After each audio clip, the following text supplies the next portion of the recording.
Welcome to this week's vlog. Thanks ever so much, as always, for joining me. Now, this week's theme or subject of the vlog is perhaps a little bit unexpected for me, and I decided on this theme because of something that I read earlier in the week. I wonder if you've got any pets at home or have had pets. I guess many households have pets of various kinds. Two pets I've had that stand out for me. One, when I was still probably a teenager, we got a budgie and we called him Jimmy. He was mainly green, and I loved Jimmy. He didn't talk, at least not in language that we would understand, but I just loved having him around. And one morning I got up and he was lying on the bottom of his cage, and obviously he died. That was a real shock to the system. And I remember as I travelled into work that day, fighting back the tears, which seemed a bit strange to me. It's amazing, isn't it, how attached you can get to a pet. The other pet that comes to mind very much so is a little dog that we had. We bought this when I was training at Bible College in Bristol, and the dog came from the home of abandoned and starving dogs in Bristol. We chose her because she seemed to be ideal to fit into our family. She had belonged to an elderly lady who had to go into hospital and therefore could no longer look after her. She was a bit of a mongrel, but she had within her, we were told, Basenji, which is an unusual breed of dog. It's a dog that doesn't bark apparently, but anyway, Suki barked because of what she was mixed with. And she soon became a really much loved part of our family as our three children were growing up. And she joined in all the family fun and exercise. And when I went out running, she'd go running with me and play with the kids. And we just loved her so much. And then after we'd moved, eventually, after several years, to Doncaster, we realised Suki was getting very old, and she died. And it was so sad. Again, there were tears. And again, I was reminded of how close the bond can be between a human and an animal. Now, why am I mentioning this? Because one of the Bible readings that I was looking at earlier in the week was from the book of Proverbs in the Old Testament. And it says this, Proverbs chapter 12, verse 10. The righteous care for the needs of their animals. Or in a different translation, good people are good to their animals. I find that really interesting. I don't think I'd ever particularly noticed that in the Bible before. Good people are good to their animals. The righteous care for the needs of their animals.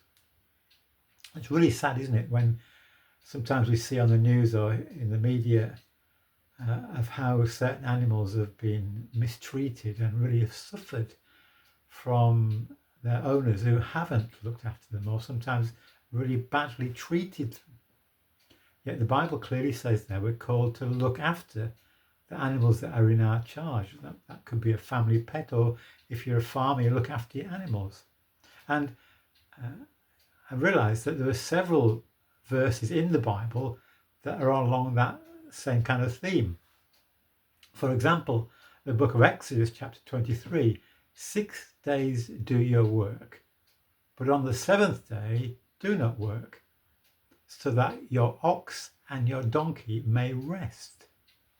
That's fascinating, isn't it? We're used to how God, we're told, rested on the seventh day, and he gave us the command to take a day which is special, different, a day of rest, a day particularly to focus on him and to spend time with family and friends, etc.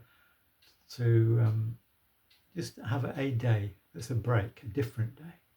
And what that verse tells us is that the animals are to be included in that, give them a rest.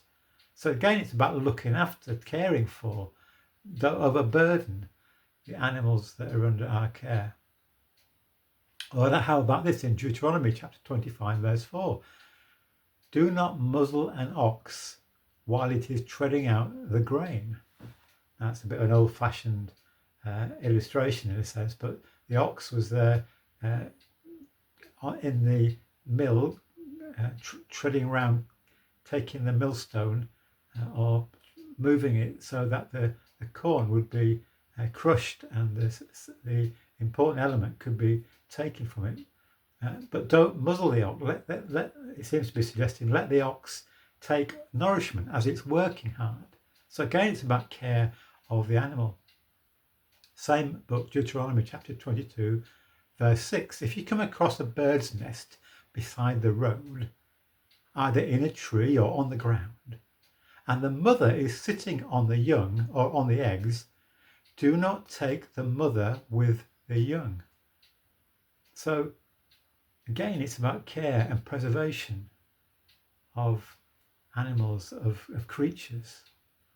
Exodus chapter 23, this is the last verse I'll quote.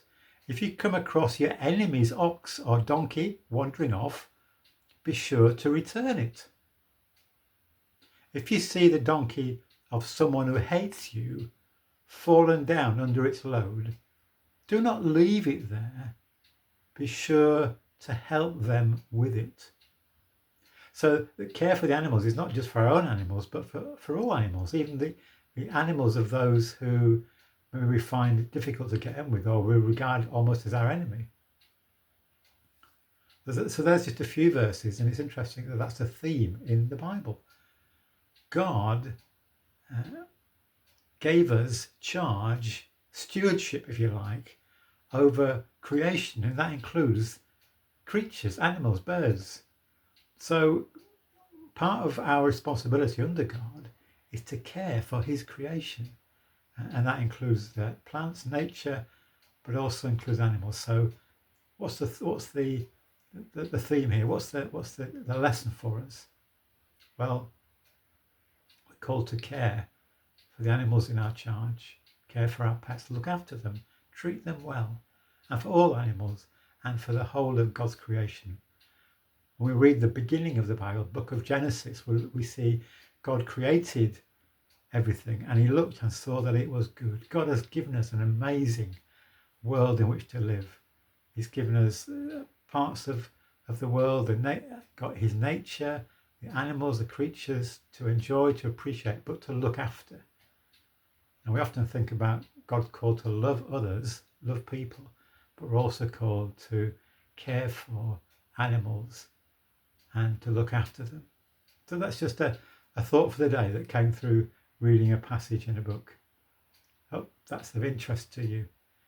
Anyway, thanks for looking and listening today. God bless you.